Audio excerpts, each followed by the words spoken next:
No. Just see what is happening here in this Amit Shah's police. Please see what is happening. As you can see, we have been detained. As you can see, we have been detained and brought to the Parliament Street police station. We were protesting very peacefully this morning. A group of us, 8 MPs, outside the Home Ministry,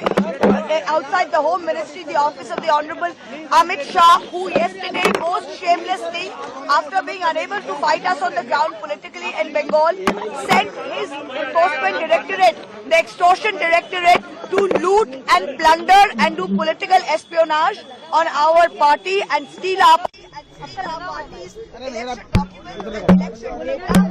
And on a 7 to 10-year-old case, what were they doing? Sleeping till now. That is number one.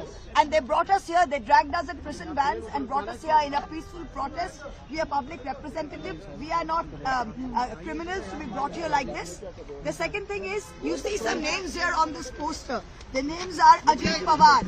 The Prime Minister himself said 70,000 crores is the scam that he is being. Where is he today? Deputy Chief Minister. Where is he today? In Maharashtra, running the government with the BJP. Second name, Himanta Bisa Sarma. He was in the Louis Berger scam and he was supposed to be in jail, said Mr. Amit Shah. Where is he today? He is Mr. Mastermind for the Northeast, for the BJP and Chief Minister herself. What name do you see here after that? Suvendu Adhikari. Suvendu Adhikari was caught on camera taking money. Caught on camera. Where is he today? Leader of the opposition in Bengal.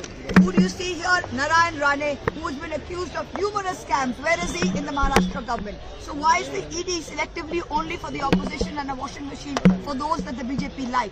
Today at 2 p.m. in the afternoon, our leader, the Tigress Mamata Banerjee, nobody else has the guts. And today, nobody else, no opposition leader had the guts to do what she did yesterday. While the ED's illegal raid was going on, Didi went into the premises and she tried and saved our party's documents and our party's information. She's leading a march today from Jadavpur 8B bus stand to Hazra Mode, and all the public of Calcutta will join her, and we will show the BJP that these tricks on the eve of an election will backfire. He says that